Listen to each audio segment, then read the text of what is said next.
Glória a Jesus. Muito obrigado, Pai. Muito obrigado, Jesus. Muito obrigado, Espírito Santo, pela Tua doce presença. Ela é real neste lugar, Pai. Isso aqui não é um show. Isso aqui não é um show, Jesus. Nós te adoramos, Jesus. Rendemos graças ao Teu nome. Muito obrigado pela Tua presença, Espírito Santo. Existe algo que só Tu podes fazer, Pai. Existe algo que só o Senhor pode fazer. Existe algo que só o Senhor pode realizar nas nossas vidas. Toma o Teu lugar nessa noite, Pai. Toma o Teu lugar nessa noite. Toma o Teu lugar nessa noite, Espírito Santo. Amém. Paz do Senhor, meus irmãos. Boa noite para você que acompanha a gente de casa. Estou muito feliz de estar nessa oportunidade aqui com vocês, na live dos jovens da Almad Flor Sede. Quero, antes de mais nada, parabenizar pela organização, pela estrutura, está muito legal. E eu tenho certeza que o que foi feito já aqui nessa noite, a presença do Senhor é real nesse lugar. Vai alcançar muitas pessoas, já tem alcançado pessoas. E esse é o objetivo nosso aqui nessa noite. O objetivo do nosso coração. Isso é o que está no nosso coração. É levar o Senhor, levar o amor de Jesus até as casas, até as famílias. E eu tenho certeza que Deus está fazendo algo nessa noite. A gente vai ouvir muitos testemunhos depois, Mateus. Muitos testemunhos depois do que Deus vai fazer nessa noite, do que Deus já está fazendo nessa noite. Estou muito feliz e eu quero dividir uma breve palavra com os irmãos, que está em Isaías, no capítulo 6. Você que está em casa pode acompanhar a gente. Isaías, no capítulo 6, e versículo 1. Uma palavra extremamente conhecida, e eu tenho certeza que você já ouviu alguma mensagem em relação a isso.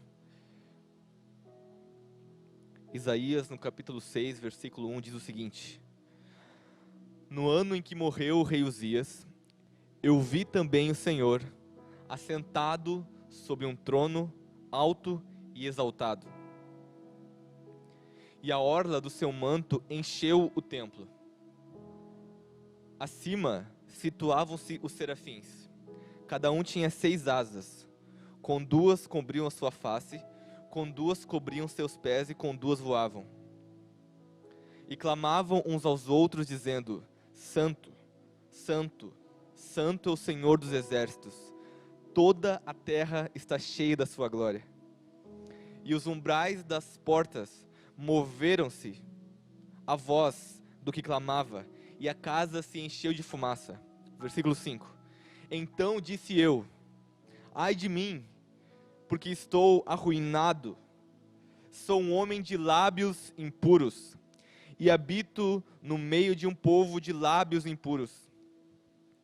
Porque os meus olhos têm visto o Rei, o Senhor dos exércitos. Então voou um dos serafins em minha direção, tendo uma brasa viva em sua mão, a qual ele tinha tirado do altar com uma tenaz. E ele colocou sobre a minha boca, e disse: Veja, isso tocou os teus lábios, e a tua iniquidade foi removida, e teu pecado foi purificado. Então eu ouvi a voz do Senhor dizendo: Quem eu enviarei? E quem há de ir por nós? Então disse eu: Aqui estou eu, envia-me, ou enviai-me. E ele disse: Vai, e dize a este povo: Ouvis vós de fato, porém não entendais agora, e vede vós de fato, mas não compreendais agora. Amém. Irmãos, essa palavra tem falado muito ao meu coração. E o tema da nossa igreja nesse ano, a gente está falando sobre avivamento, algo que o Senhor tem ministrado no coração dos nossos líderes, da nossa liderança, da nossa igreja. E como já foi dito aqui, avivamento não tem a ver com movimento. Avivamento não tem a ver com movimento. O movimento, ele é um reflexo daquilo que o Espírito Santo faz nas nossas vidas, mas avivamento não tem a ver com movimento. A palavra avivamento, ela quer dizer dar vida de novo, ou reavivar, ou reavivamento. E você vai concordar comigo que só se reaviva aquilo que já foi morto. Só torna a ter vida aquilo que já morreu.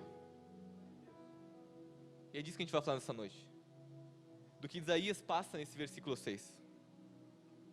Ele tem um encontro com a glória de Deus.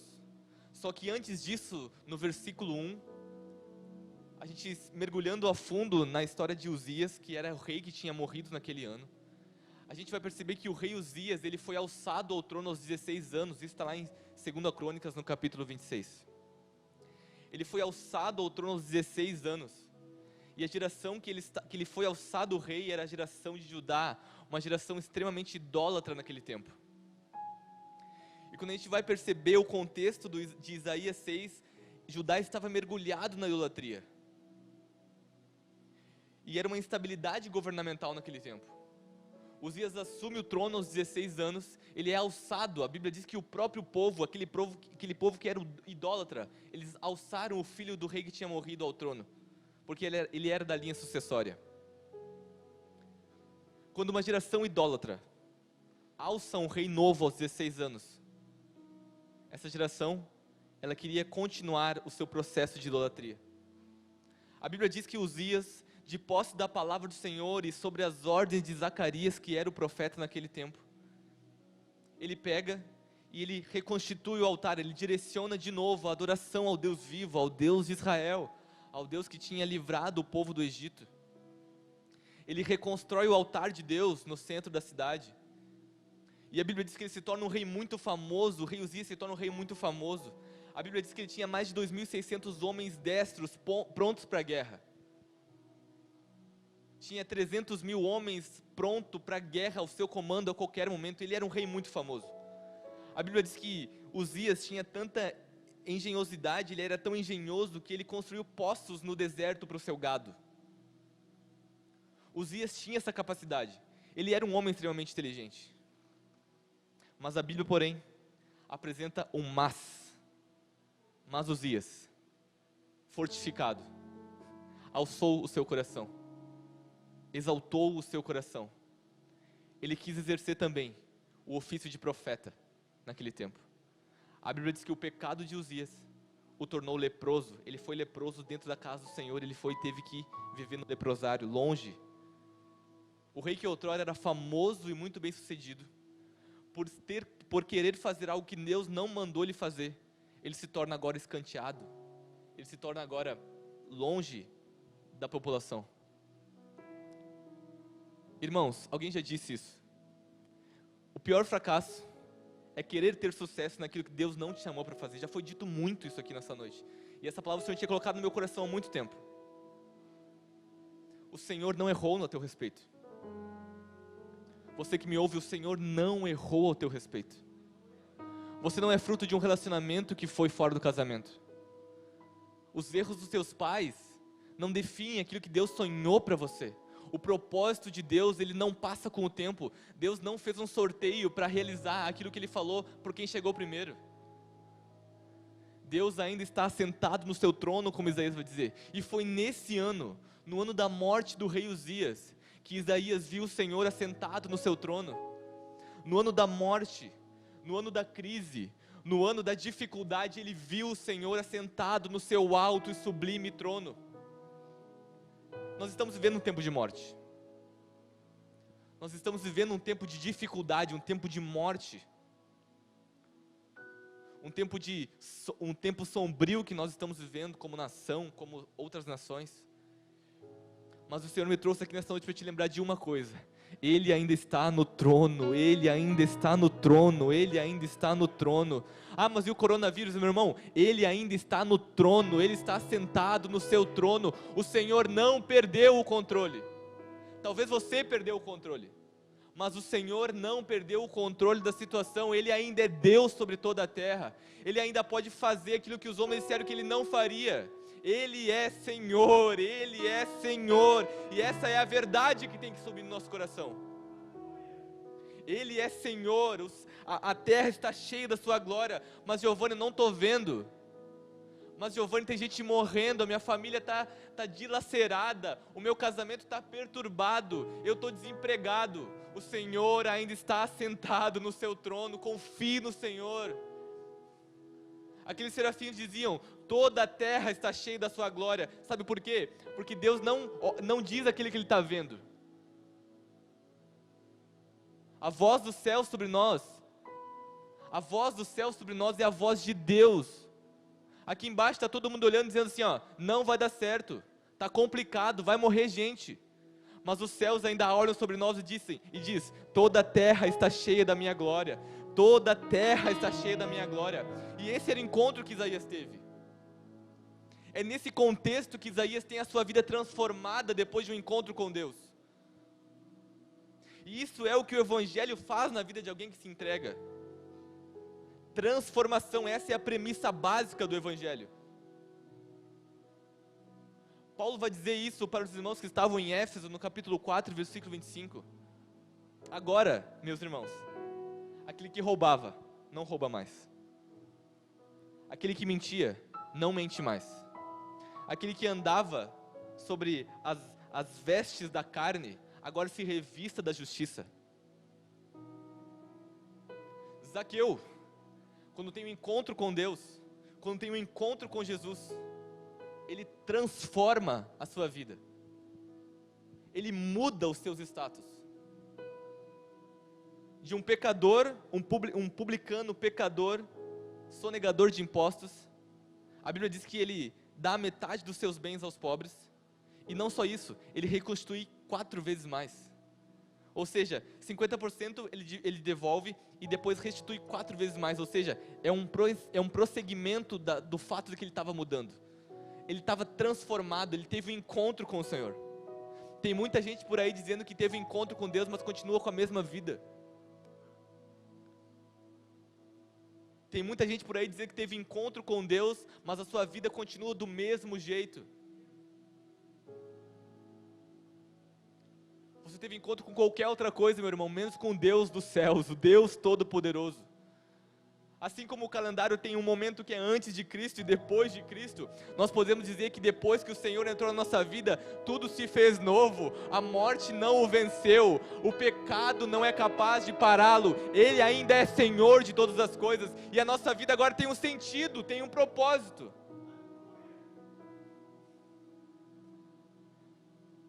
Transformação, essa é a premissa básica do Evangelho.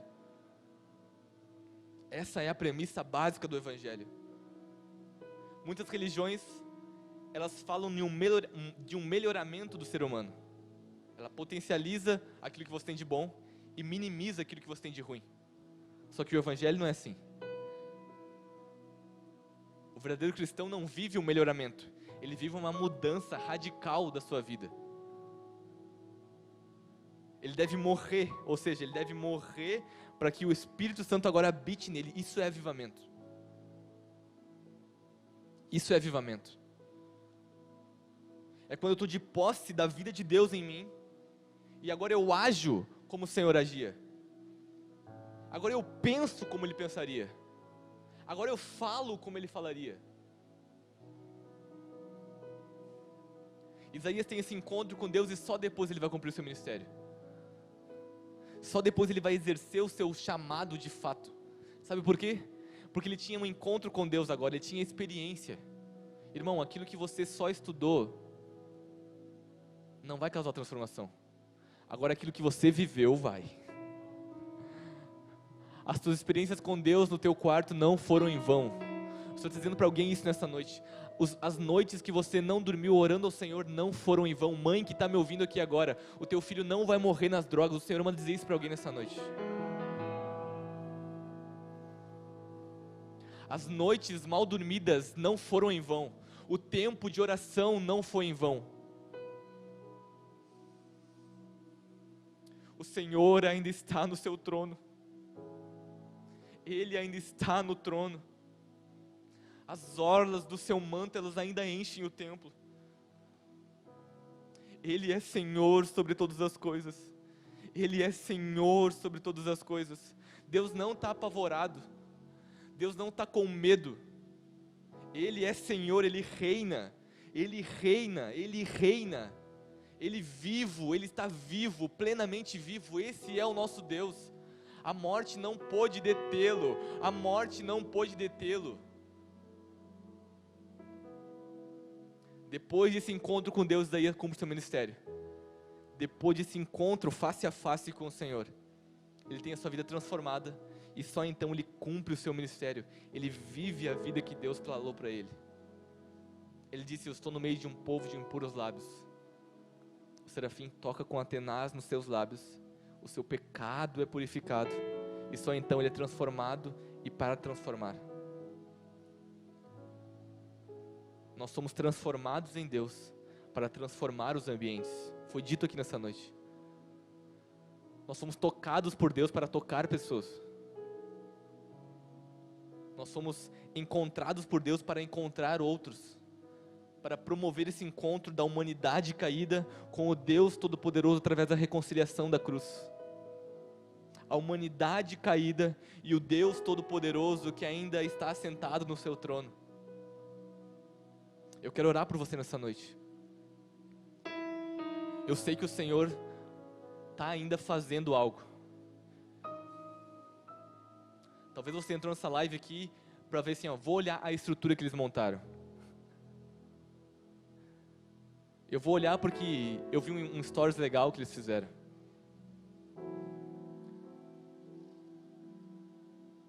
Mas o Senhor tem um propósito na tua vida. Não foi em vão você ter entrado nessa live. Não foi em vão esse teu amigo que faz tempo que não falava contigo, que te mandou esse link agora. Não foi em vão, o Senhor quer falar com você nessa noite.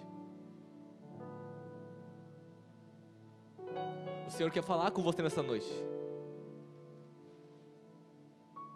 Eu quero orar ao Senhor. Depois que eu orar, os meninos vão cantar de novo. E nós vamos continuar nesse momento de adoração. Talvez essa palavra falou com você. Talvez você tenha vivido uma vida que você não vê diferença quando você não servia a Deus e quando você serve. A tua casa continua quebrada, os teus sonhos já morreram, a tua vida com Deus não está lá essas coisas. Mas existe um lugar ainda, onde nós podemos ter essa transformação. É nos braços do Senhor, é diante da glória do Senhor. Quando Isaías viu o Senhor, ele não falou em línguas estranhas. Ele disse: ai de mim, ai de mim que sou um homem de impuros lábios. Ele reconheceu a sua posição de fraco, ele reconheceu sua posição de limitado, e exaltou ao Senhor, e adorou ao Senhor. Faça isso essa noite. Essa é a receita de Isaías. Reconheça o Senhor, está lá em Provérbios. Reconheça o Senhor em todos os teus caminhos, e Ele endireitará as tuas veredas. Senhor Jesus, muito obrigado, Pai. Muito obrigado pelo Teu grande amor. Muito obrigado, Senhor Jesus, pela Tua palavra que ainda fala no nosso coração. Queremos essa noite, Pai, orar pela nossa igreja, orar por esses irmãos que estão ouvindo a gente em qualquer lugar do Brasil. Deus, nós Te adoramos nessa noite, reconhecemos o Teu senhorio na nossa vida. Senhor Jesus, talvez nós tenhamos vivido uma vida que não há transformação nas nossas palavras, não há transformação no nosso coração, não há transformação na forma como nós lidamos com as pessoas, com os problemas ou com a vida. Mas nessa noite, Pai, nós erguemos essa adoração. Nós não seremos uma geração, Pai, que vai Te buscar pelo movimento, mas que vai Te buscar pela palavra, por aquilo que o Senhor já tem liberado sobre nós. O Teu trono está estabelecido. Faça nessa noite, Pai, aquilo que o Senhor quer fazer. Nós somos como altares ao Senhor. Glória ao Teu nome, Jesus. Tu és grande e poderoso. Tu ainda estás sentado no Seu trono. Faça nessa noite, Pai, aquilo que só Tu podes fazer.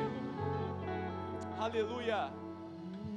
Santo é o Teu nome, Jesus. Santo é o Teu nome, Jesus. Santo é o Teu nome, Jesus. Muito obrigado, Pai, pela Tua palavra, em nome de Jesus.